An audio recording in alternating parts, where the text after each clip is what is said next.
first down, which gets you into second 15. I think we had a false start. So we just some pretty bad decisions and mistakes on first and second down. And after those two were over, the coolest part was they were moving the ball, doing a lot. We only had 6 plays and didn't do well with any of them. And when it was all said and done, it was only 6-0. So we were able to weather the storm and get our rhythm back. Kind of on the red zone defense, those first 2 drives, how big was that just to keep the offense? You didn't have to get away from anything, I'm sure, offensively, because it was 6-0 instead of 14. That was huge. I mean, just for us to not really feel like we were getting going with some of the mistakes that we made, and to watch them get going with some of the explosives they made and just moving the ball pretty well. But it was huge to hold up to 2 field goals. And despite all that, the third possession we got the ball. They scored twice, but we were only down 6. And we just got one drive together and got the lead back. So it was a huge deal and a very good feeling. How do you evaluate Brock's performance? It looked like those first 2 possessions, he might have been putting a lot on himself or a little. I mean, I thought the first play just, it's hard when someone gets tipped. I'll see the play, and the penalty wasn't him, the loss of run wasn't, but we had some tough third downs there. I know he had a chance on Christian, but I think he had to get rid of it a little bit too early, so that ball sailed on that 3rd and 9, I think it was, or 3rd and 11. But when our whole offense, everybody settled down, which included Brock too, myself, and I thought he played a hell of a game. Debo is always good and always passionate, but do you feel like you might have a little something extra today? I think he's had that for a few weeks now. I mean, Debo was banged up for a little bit, missed some games. He's been getting back into his rhythm, and he's been really close here for a couple weeks now, and he got the ball in some good situations. And when he does, when I say good situations, I mean to get like 6 to 8 yards, and he turns it into what you guys see. So he's as good as there is when that ball's in his hands, and people don't like to tackle him. Scott, what did you see Vincent on their sideline that led to the Dre Greenlaw ejection, and did you object at all to the fact that it was a non-player, non-coach involved from their end? Oh yeah, that's why I tried my hardest not to lose my mind. Hopefully I didn't embarrass myself too bad. But yeah, once I didn't get to see it all from where I'm at, but when I start hearing people explain it to me and stuff, and I just can't believe someone not involved in a football game can taunt our players like that and put their hands in our guy's face. And from what I was told, Dre did it back to him, and I was told that he kind of mashed him in the face a little bit, so he got ejected. But it was a very frustrating play. I got to watch it to have a true opinion on it, but I loved how we rallied after it. Did Sirianni say something to you on the way out there? Was that what he's talking to you about there? Yeah, he was awesome. He wasn't a fan of what happened on the play either, and he handled it with total class, and was real cool. This could have been a very emotional game for Brock given what happened in January. He seemed very even-keeled in the run-up to the game. How was he today, and how did he play after that in the first quarter? Yeah, I don't think the emotions were there like you would think. I mean, I think if we would have opened up in week 1 here, I think that would have been a real big deal.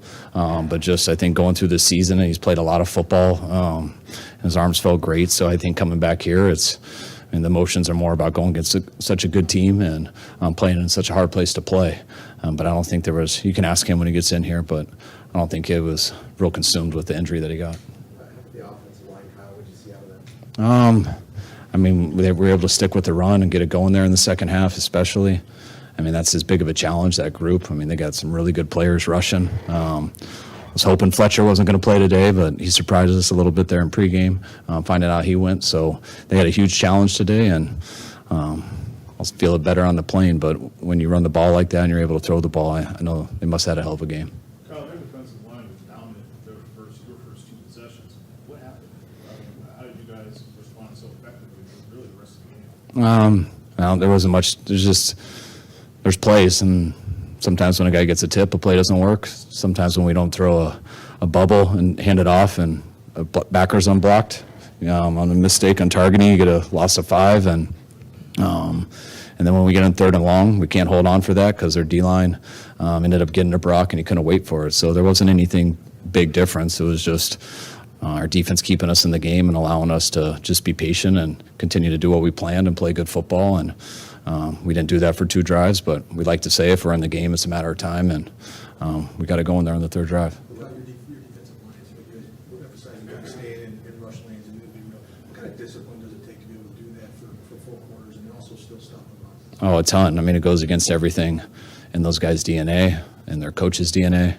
everything. Those guys want to tee off and go rush the quarterback every play, but and they did at times. But you got to know who you're playing and the style of how that team beats people. And I thought our guys were very disciplined today, as disciplined as we have been that I can remember going against a mobile quarterback. And he still made a ton of plays like we knew he would.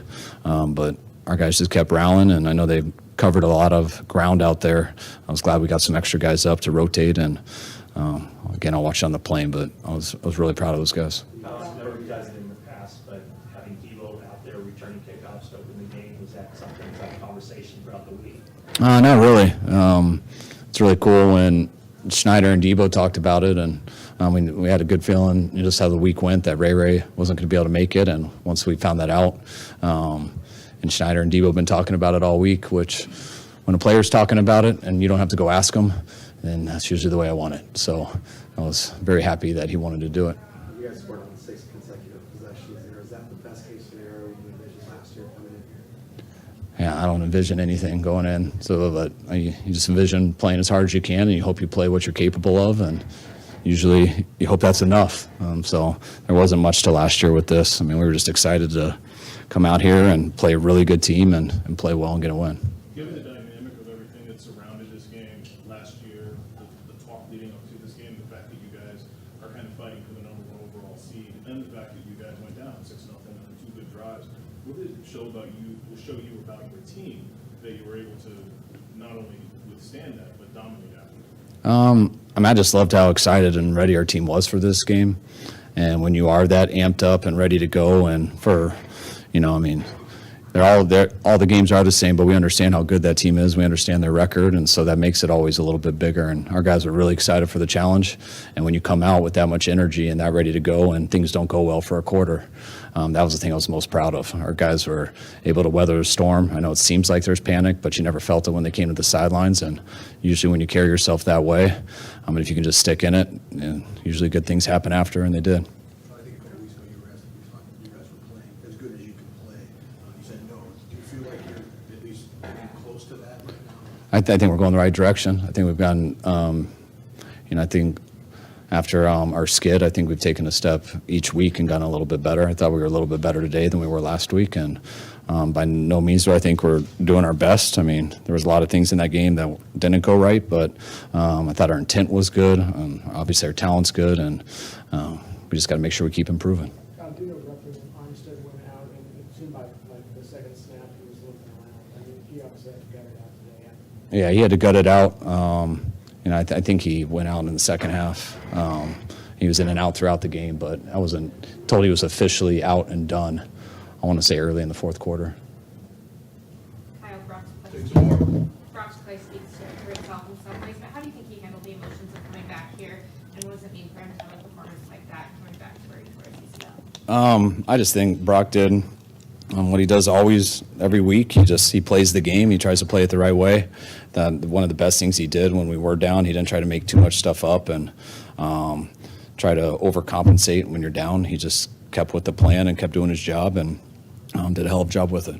To clarify, Armstead, are you concerned this could be something that lingers for a while? I'm not sure yet. I'm not sure. That's good. All right, thanks, guys. Yeah.